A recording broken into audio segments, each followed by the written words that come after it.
National টিমে প্রত্যেকটা senior কাছ থেকে ধরেন কিছু না কিছু শিখতেছি। একটা সুযোগ ধরেন একটা প্লেয়ারের জন্য অনেক কিছু ধরেন লাইফে অনেক কিছু চেঞ্জ করতে পারে, একটা ছোট সুযোগ অনেক কিছু চেঞ্জ করতে পারে। তো আমি এই জিনিসটা ধরেন বড় হিসেবে দেখতেছি। আমার বডি আলহামদুলিল্লাহ এখন আমি ফিল করতেছি ভালো। লিটন দাদা বাংলাদেশের ব্যাটসম্যানদের জন্য মধ্যে আমাদের দেশের একজন, তো উনি আমাদের টিমে থাকা মানে আমাদের টিমে ধরেন ব্যাটিং লাইন অনেক স্ট্রং। আলহামদুলিল্লাহ ধরেন যে জিনিসটা চাইতেছিলাম ওই জিনিসটা হচ্ছে, এবং রংপুর রাইডার্সকে যে জিনিসটা আমার বেস্টটা দেওয়ার ওই জিনিসটা দিতে পারতেছি, তো আলহামদুলিল্লাহ ভালো লাগতেছে।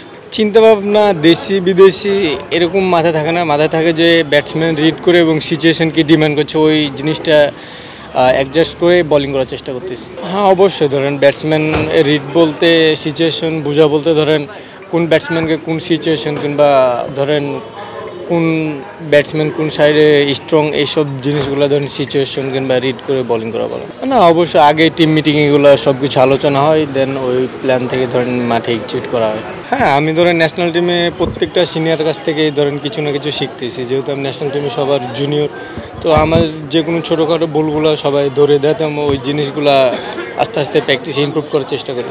আসলে একজন ক্রিকেটার ধরেন সবচেয়ে বড় অকলোডের বিষয়টা সে নিজে জানবো, তাই তার সে নিজের শরীর সে নিজে বুঝবে যে সে কখন ভালো আসে না। আমার বডি আলহামদুলিল্লাহ এখন আমি ফিল করতেছি ভালো।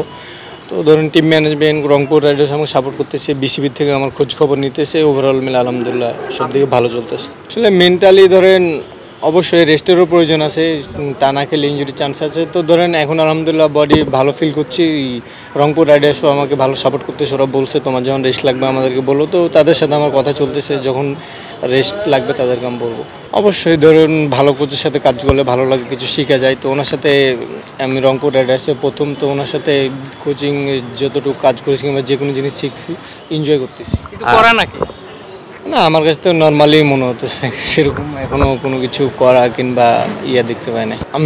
হ্যাঁ ওনার সাথে পিএসএল আগে কথা হয়েছিল, তো উনি বলতেছিল যে আমাদের টিমে তোমাকে নেওয়ার কথা চলতেছে। তো তারপরে তো আমি যতটুকু জানি আমি বাবরাজ ভাই টিমে আছি, আর ইফতিকার ভাই মনে হয় যত সম্ভব অন্য টিমে আছে। তো ইফতিকার ভাইয়ের সাথে কথা হয়েছিল, তো উনি বলছিল ওনার টিমে নেব। তো আনফর্চুনেটলি বাবর ভাইয়ের টিমে হয়েছে, আলহামদুলিল্লাহ যেটা হয় ভালোর জন্য হয় আলহামদুলিল্লাহ।